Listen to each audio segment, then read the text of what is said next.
Solicitamos en la sala que apaguen sus celulares y presten total atención. Muy bien, comenzamos. Se conoce como Renacimiento al movimiento cultural y artístico que surgió en Italia entre los siglos XIV y XVI y que se extendió a toda Europa. El Renacimiento toma su nombre del afán por recuperar la grandeza cultural del pasado grecorromano, tiempo en que la península italiana era el centro del poder imperial. Florencia, Roma, Venecia, Génova, Nápoles y Milán fueron escenarios cruciales en su desarrollo. El Renacimiento se oponía a los valores de la Edad Media, periodo caracterizado por la consolidación de una cultura teocéntrica y anti-individualista. En contraposición, los renacentistas lucharon por rescatar los valores y prácticas de la antigüedad clásica y promover el antropocentrismo y el individualismo. De esta manera, el Renacimiento inició la Edad Moderna y se convirtió en una época marcada por la renovación del pensamiento que antepuso la razón, las ciencias y las matemáticas a fin de alcanzar nuevos conocimientos. Es por esto que el Renacimiento se caracterizó por la secularización y laicización del saber, el antropocentrismo y humanismo, la revaloración de la antigüedad clásica, la valoración del pensamiento racional, la curiosidad científica y técnica, el estudio de la naturaleza en las artes, el arte como conocimiento y separación de la artesanía, la búsqueda de la simetría, la proporción y el equilibrio, la práctica del mecenazgo, el surgimiento de la usura y el sistema bancario moderno, y el crecimiento de las ciudades. En este periodo las artes cambiaron de manera muy radical y surgieron obras de gran importancia como lo fue en la literatura renacentista.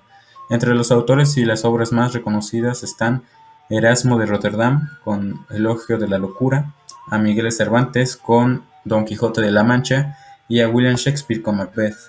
Después nos topamos con la arquitectura renacentista. Entre los principales artistas y obras están Donatello de Angelo Bramante con la Basílica Papal de San Pedro, a Miguel Ángel Buonarroti con la cúpula de la Basílica Papal de San Pedro y a Giorgio Vasari con la Galería de los Uffizi.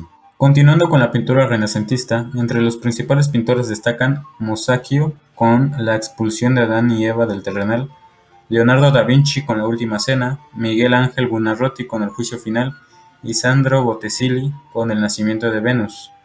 Para finalizar tenemos a la escultura renacentista. Entre las obras más destacadas están la de Lorenzo Gilberti con la Puerta del Paraíso y Miguel Ángel Buonarroti con la Piedad y el David. El Renacimiento abarcó tres periodos, el Trecento, el Quattrocento y el Cinquecento. El Trecento, o Renacimiento temprano, es la etapa transitoria que se desarrolló en el siglo XIV durante el cambio de la Edad Media a la Edad Moderna. Las representaciones artísticas ya exponían un cambio de creatividad, en especial en la pintura. El Quattrocento se desarrolló en Italia y abarcó todo el siglo XV. En esta etapa se fundamentó el renacer de las diversas posturas antiguas y por lo tanto del antropocentrismo. Sin embargo, muchas obras tocaban temas religiosos y mitológicos. Los artistas inspirados en la cultura grecorromana buscaban representar en sus obras la belleza y la estética a través de formas equilibradas y armoniosas. Asimismo, los artistas eran apoyados por el mecenazgo, quienes compraban y encargaban obras de arte de manera continua, lo que ayudó a la difusión del arte y de sus creadores. El Cinquecento es la tercera etapa del Renacimiento que se llevó a cabo en la primera mitad del siglo XVI, en la cual tuvo su mayor expansión por el resto de Europa tomando influencias de diversas partes. Los artistas se acostumbraban a recibir encargos de obras para diversos palacios. De hecho, fue en esta etapa que se construyó la nueva Basílica de San Pedro en el Vaticano. Asimismo, muchas de las obras se distanciaban de los temas religiosos. Finalmente, el Renacimiento dio paso al manierismo, lo que representó un punto de inflexión hacia el estilo barroco de la era posterior. Dentro del Renacimiento podemos encontrar la Reforma Protestante y Contrarreforma, el absolutismo y el mercantilismo. Reforma protestante y contrarreforma. La Reforma protestante fue un movimiento encabezado por el alemán Martín Lutero, un monje quien en 1517, cansado de los abusos del alto clero, clavó en la puerta de la iglesia del castillo de Wittenberg 95 tesis donde se juzgaba fuertemente al sistema penitencial de la iglesia. Uno de estos abusos fueron las indulgencias, pero bueno, ¿qué son las indulgencias? Se trata de una cantidad de dinero que se debía pagar para no pasar al purgatorio o para que el tiempo en él se redujera. Era prácticamente como un pasaporte. Como respuesta a Lutero, la iglesia mandó a quemar las tesis, pero fue muy tarde. Gracias a la imprenta, se pudo expandir sus escritos en gran parte de Europa. En 1520, el Papa León X pidió a Lutero retractarse mediante una bula, pero Lutero quemó públicamente dicha bula, a lo que provocó su excomulgación. Después, en 1521, Carlos V convocó la Dieta de Worms, en la que nuevamente se le pidió a Lutero que se retractase. pero este volvió a negarse, así que fue expulsado del imperio. El príncipe Federico le dio refugio en su castillo y ahí Lutero pudo traducir la Biblia en alemán. La Iglesia luterana fue apoyada por los príncipes y nobles alemanes que deseaban reforzar su autoridad. De aquí surgen nuevas iglesias, como la Iglesia anglicana. Surgió en Inglaterra en 1534 con el rey Enrique VIII, cuando el Papa se negó a concederle el divorcio con Catalina de Aragón, ya que iba en contra de las leyes de la Iglesia. Iglesia calvinista. Se inició en Suiza con Juan Calvino. Se basa en la predestinación, que sostiene que tan solo algunas personas están predestinadas a alcanzar la salvación, mientras que los demás serán condenados. Carlos V les impedía practicar sus creencias, por lo que provocó protestas y para ponerles fin, en 1555 su hermano firmó la Paz de Augsburgo, la cual decretaba la libre religión. Y por último, vamos a hablar de la Contrarreforma.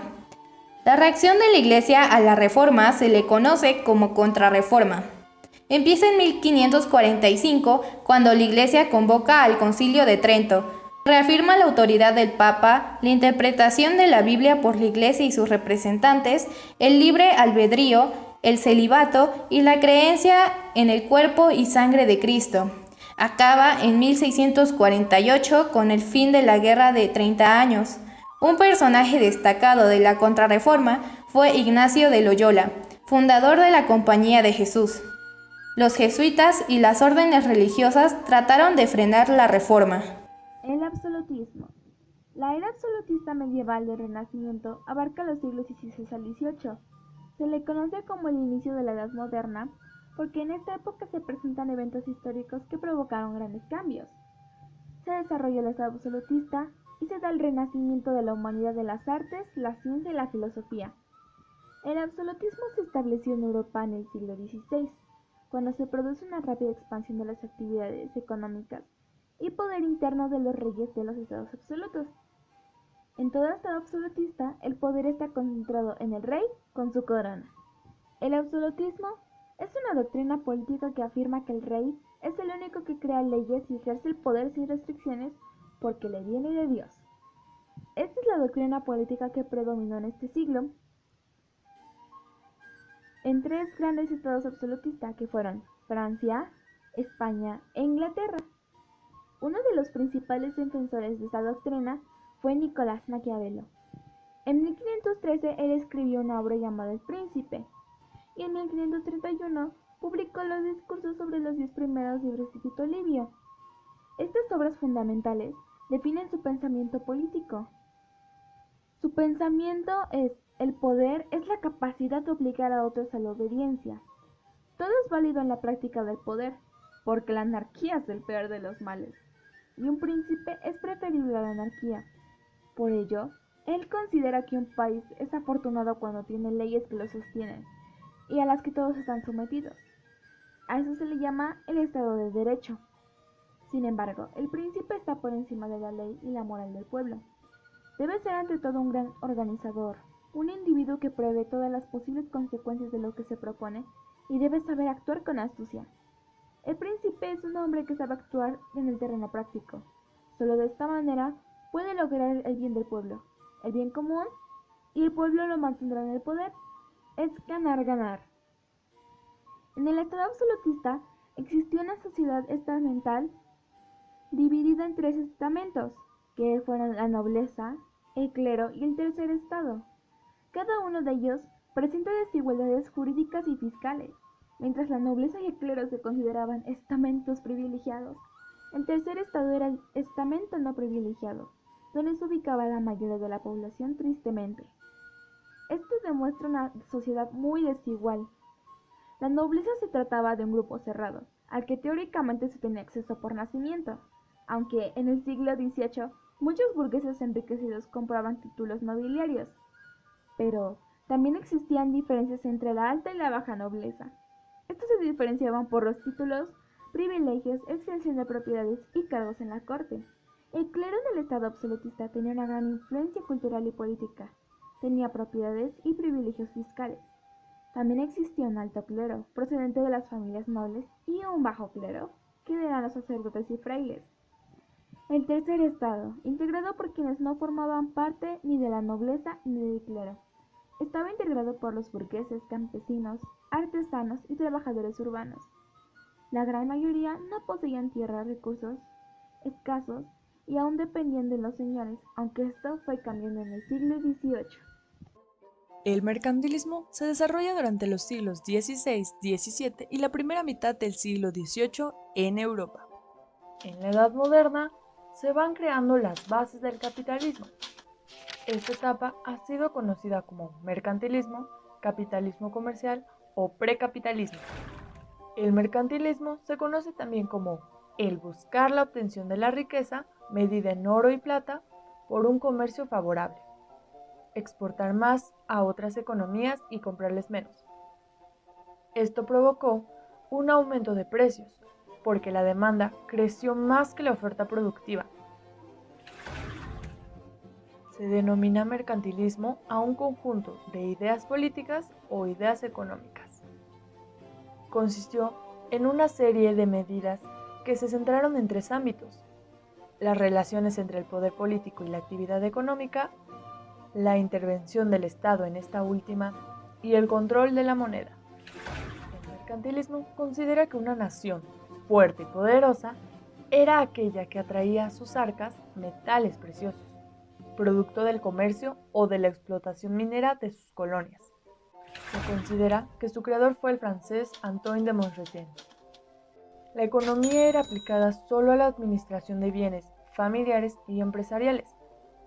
Con las aportaciones del mercantilismo se amplía el concepto a la administración de bienes y recursos de una nación, por lo que el término economía se transformó a economía política, definida como las reglas y principios que deben seguir los gobernantes para poder administrar eficientemente los bienes públicos de los estados.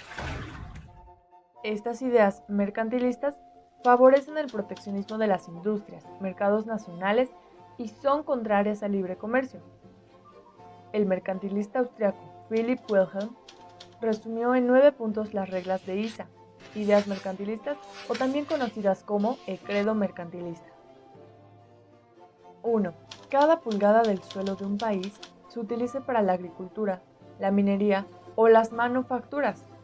2. Utilizar al máximo las materias primas de un país. 3. Fomentar una población grande y trabajadora. 4. Prohibir las exportaciones de oro y plata y mantener todo el dinero en circulación. 5. Obstaculizar como sea las importaciones. 6. El pago de las importaciones sea con exportación de bienes y servicios, no oro ni plata. 7. Limitar las importaciones a materias primas. 8. Vender excedentes manufactureros a precios competitivos. 9. Restringir la selección de importaciones. En conclusión, el Renacimiento fue un proceso de transformación de la sociedad durante la Edad Media hacia una más modernizada, en donde se dieron todos los cambios antes mencionados. Te agradecemos por quedarte hasta el final. Nos vemos en un próximo video. Hasta luego.